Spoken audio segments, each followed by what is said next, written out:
సభాయ నమః. సభకు నమస్కారములు.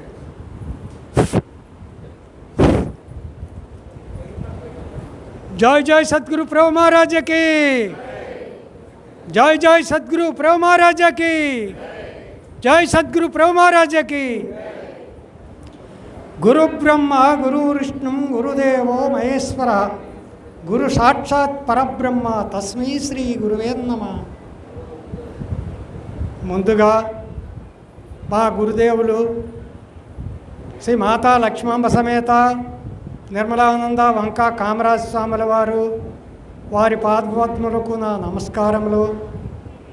అలాగే ఇక్కడ సభాధ్యక్షులైన అబ్బాస్ నాయన్ గారికి నా ద్వాదశ నమస్కారములు. అలాగే సర్వాధ్యక్ష స్థానంలో నుండి మెట్టపల్లి కృష్ణమూర్తి నా ద్వాదశ నమస్కారములు. మరి సభలో నుండి గురువులకు అందరికీ నా ద్వాదశ నమస్కారములు.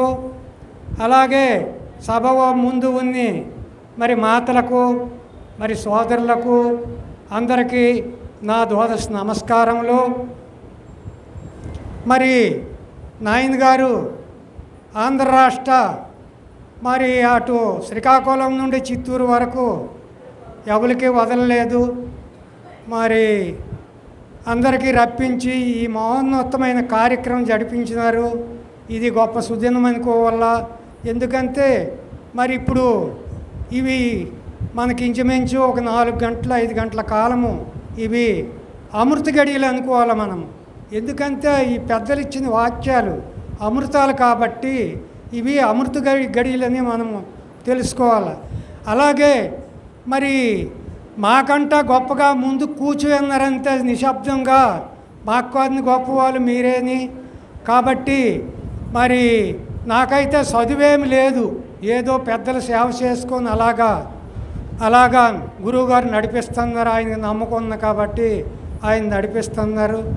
సాధని సంపత్తి గల నరుడు ఒక ఘోర సంసారమును తన బాధపడలేక పుణ్యోదయం గురునుగాంచి నురుతారా భక్తిన్ శరణనీజొచ్చి మరి ముక్తిన్ బోధా చేయము పుణ్య పురుషా మా బోంట్లాకు సాధింపాదగు ముత్య సాధనలో పలికి ఊరుతారా భక్తిన్ శరణని మొక్కి మరి యుక్తిన్ అని నాలాంటి ఒక నరుడు ఈ సంసారం అనే సాగరము దాటించాలంటే గురువు దగ్గరికి చేరల్లా. పెద్దల దగ్గరికి వెళ్ళి అవి విన్నారు, వినేసి ఆ గురువుది ఈ సాగరానికి దాటించాలంటే గురుడు ఒక్కడే వంతిని కట్టగలడు. మిగతా మరి అవులు సక సాగరం మీద వంతిని కట్టాలంటే కట్టలేరు. ఎందుకంటే గురుడు ఒక్కడే. అప్పుడు గురుడు అంటాడు, నాయనా నీకు ఏ సాధనలు అక్కర్లేదు, నేను పెద్దల చేత ఇన్నిది ఏదైతే ఉన్నదో అది నీకు ఎరిగిస్తాను. నీవు మట్టుగా ఏ సాధనల జోలికి వెళ్ళకు. నీవు ఆ సాధనల జోలికి వెళ్ళినట్టుగా అయితే నా దగ్గరికి రాకు. లేదు వెళ్ళనని నాకు ప్రమాణం చేస్తే నేను అదేదో నీకు ఎరిగిస్తాను నాయనా అని చెప్పేసి గురుదేవుడు అంటాడు. అని తర్వాత అప్పుడు శిష్యుడు నేను ఏ జోలికి వెళ్ళనని ప్రమాణం చేస్తాడు. అప్పుడు మంత్రం ఇస్తాడు. ఏంటి ఇస్తాడు? పంచాక్షరి మంత్రం ఇస్తాడు. ముందుగా నాయన ఈ పంచాక్షరి మంత్రం నీ పఠనం చెయ్యి. ఆ తర్వాత గురుమాళ మంత్రం ఇస్తారు. నీవు నిత్యము జపిస్తుండు, కొద్ది రోజుల తర్వాత ఉన్నవి నీకు అందజేస్తాను నాయనా అని చెప్పేసి 2 మంత్రాలు ఇచ్చిన తర్వాత అప్పుడు తారక మంత్రం ఇస్తాడు. తారక మంత్రం, నాయనా నీవు పుట్టకముందు నీవవుడువు, నీవు పుట్టిన తర్వాత నీవవుడువు, నీవు ఉన్నప్పుడు నీవవుడువు, నీవు పోయినప్పుడు నీవవుడువు, అది నీవు ముందు తెలుసుకో నాయనా అని చెప్పేసి నీ యొక్క రకం నీవు తెలుసుకోమని ఆ తారక మంత్రం ఉపదేశిస్తాడు. ఆ తర్వాత అమ్నస్కము. ఈ అమ్నస్కం అంతే సాధారణమైనది కాదు. ఈ మనసు అనేది ఒక ఊరంటు తిరిగిన కుక్కలాంటిది. ఇక్కడ సభలోనే కూర్చోన్నాను, ఎన్నో దుక్కులు వెళ్ళిపోతుంది ఈ మనసు. మనకంటే మనం ఎక్కడికైనా ప్రయాణించినామంటే 3 కిలోమీటర్లు ముందుకు వెళ్ళిపోద్ది. అక్కడ చక్కబెట్టుకొని సరాసరిగా మన దగ్గరికి వస్తుంది. సంకల్పాలు ఎందు కానీ వికల్పాలు ఎందు కానీ స్థిరముగా ఉంచదు. కాబట్టి ఆ గురువాక్యం చేత ఈ మనసు అనేది అమ్నస్కం చేయాలి. ఆ తర్వాత మరి ఈ సాంఖ్యం ఉన్నది కదా, మరి ఈ 96 తత్వాలతో కూడుకొని ఉన్నది. ఏది ఏ స్థానంలో ఉందో, ఏది ఎలాగున్నదో, ఎక్కడున్నదో మరి అమ్మగారు కొద్దిగా ఆ ఆత్మగురుండి ఎరిగించినారు. కాబట్టి ఆ తర్వాత యమనస్కము తెలిపిన తర్వాత పరిపూర్ణ బోధ ఇస్తారు. ఏంటి? ద్వాదశి, ఆ తర్వాత షోడశి, పంచదశి, ఈ 3 మంత్రాలు ఇస్తారు. నాయనా ఈ 3 మంత్రాలు నువ్వు ఎప్పుడు చెప్పేస్తుండు.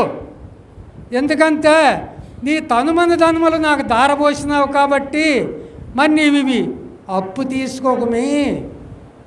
ఈ తనుమన ధనములు ఎలాగైతే దారపోసినారో నీవు మరి అది మరి తిరిగి అప్పు తీసుకోకు, వడ్డీ పెరిగిపోద్ది, జాగ్రత్త సుమి అంటారు. అయితే ఈ 43 ఈ 3 మంత్రాలు 43 అక్షరములు.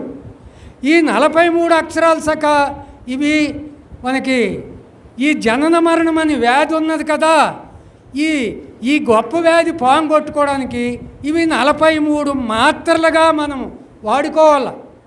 ఈ 43 మాత్రలు మనము వాడేటప్పుడు పచ్చం ఉండాలా లేదా? డాక్టర్ మందులు వాడుతున్నాము, నాయనా ఉప్పు చేప తినకు, వంకాయ తినకు, గోంగూర తినకు అని చెప్తాడా? అలాగే మన గురుదేవుడు ఈ 43 మాత్రలు మీరు మింగతప్పుడు నాయనా మీరు చాలా జాగ్రత్తగా ఉండాలా. మీరు మరి ఇన్నాళ్ళైతే ఒకటి, ఇప్పుడు మందు వాడుతున్నారు కాబట్టి మీరు చాలా జాగ్రత్తగా ఉండాలా. గురువుకి నింద తెచ్చుకోకంటూ ఉండాలా, లేదా జాగ్రత్త ఒళ్ళు పొంగిపోతున్నా నరకంలోని పడిపోతారు. కాబట్టి ఆ తర్వాత ఇవి ఈ 43 మాత్రలు మింగిన తర్వాత మరి అలాగే మన ఏది బాగుండాలంటే గురువుకి నిత్యము చెప్పించాలా. గురువు పాదాలు అందే మన దునుండల్లా, గురువు వాక్యాలే మనం వినల్లా, గురువు చెప్పిందే మనం ఆలకిస్తుండల్లా. గురువు కూర్చున్న తర్వాత పక్కన కూర్చోకూడదు, గురువు నడుస్తుంటే ముందు నడవకూడదు, అలాగే గురువు చెప్తుంటే ఎదురుకెళ్ళి చెప్పకూడదు. అవి కొన్ని మన పెద్దలు చెప్పున్నారు. కాబట్టి అట్టి గురుదేవుడికి మనం ఎప్పుడు నిద్ర వచ్చిందాకా సచ్చిందాకా మరవకంటూ ఉండాల. ఉన్ననాడే జన్మరాహిత్యం అవుద్దో కాదో నాకు తెలియదు, కానీ మోక్షానికి ఒక మెట్టు, అలాగ ఒక్కొక్క మెట్టు మనం ఎక్కుతుంటే ఈ మోక్ష మార్గంలో వెళ్ళి వెళ్తుంటే అప్పుడు జన్మరాహిత్యము దాని అంటది అదే వస్తుంది. కాబట్టి మరి ఈ అవకాశం ఇచ్చిన పెద్దలకి మరొకసారి నా ద్వాదశ నమస్కారములు అర్పించుకుంటూ జై జై సద్గురు ప్రభు మహారాజకి అందరికీ జై గురు. మరిన్ని ఆధ్యాత్మిక రహస్యాల కోసం అచల బోధ, ఆత్మబోధ, భగవద్గీత, అలాగే పండుగల్లో దాగిన అర్థాలు, అంతరార్థాల కోసం మరియు యోగము, ధ్యానము మొదలైన అనేక ఆధ్యాత్మిక తెలుగు ప్రవచనాల కోసం క్రింద ఉన్నటువంటి రెడ్ కలర్ సబ్స్క్రైబ్ బటన్ను క్లిక్ చేయండి. అలాగే ప్రక్కనే ఉన్నటువంటి గంట సింబల్ను నొక్కండి. అలాగే ఈ వీడియో మీకు నచ్చినట్లయితే లైక్ చేయండి మరియు షేర్ చేయండి. జై గురు.